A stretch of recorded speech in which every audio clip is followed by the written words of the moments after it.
And we're back one more time. Thank you to Turnkey Nerds for sponsoring our local guest segments on 94.7 BlairRadio.com. Turnkey Nerds, 402-426-NERD. The Blair Family YMCA has joined us, and we've talked a lot about a lot of different things, but we wanted to come back. There's a couple of things that, and that's why we do this in the way we do, is because it's like, well, we can come back and talk a little bit more. No problem. We can fit that in this hour.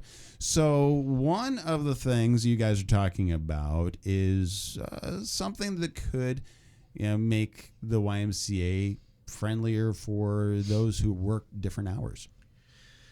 Yeah, so I think potentially for those individuals that do work those third shifts and those late night hours, the Blair Family YMCA could potentially go to 24-hour access beginning in January of 2024.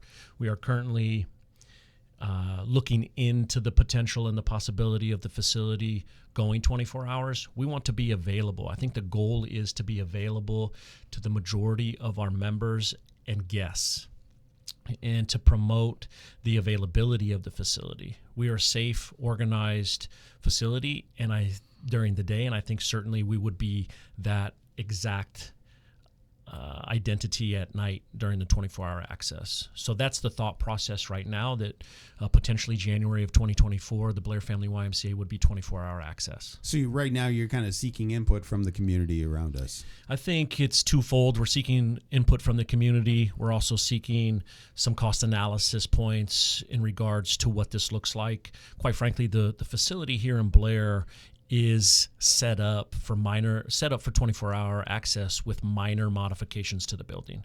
We can certainly encompass our current member group in addition to new members by going 24-hour access. I don't think there was any negative discussion when we unveiled this conversation point last month, and it's been very, very positive. But yes, to answer your question, we are analyzing some public input, some current YMCA 24-hour input that does it in our region, in addition to some cost analysis for some minor modifications to the building. Okay, and so that is, again, potentially, if everything goes the right direction, starting January. The goal is to January 2nd, when we reopen our doors after New Year's Day, is to be 24 hours available to current members and new members. And so working through those dynamics right now as far as cost and building structure and some unanswered questions that we may have, as minor as they may be, just working through those in the next 90 days. And the goal is, yes, to unveil that January 2nd of 2024. Well, no matter how minor, those can become pretty major. It's in the details, isn't it? Correct, yep. And you have to make sure that all your T's are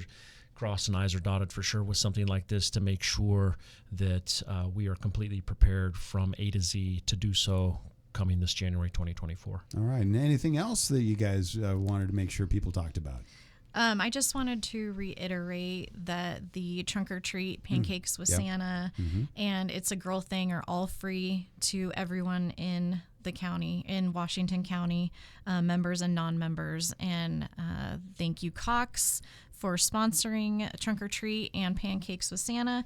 And thank you, Nick Hall Agency, for sponsoring It's a Girl Thing. Yeah, Nick Hall Agency has been involved in a lot of things. So, again, thank you to those community members for that. So, again, go to the YMCA's website, follow them on Facebook, learn all about them, and be involved. And then that way we can make a difference for the next generation. Thank you again for coming in and talking to us today. Thanks for having us. Thank you.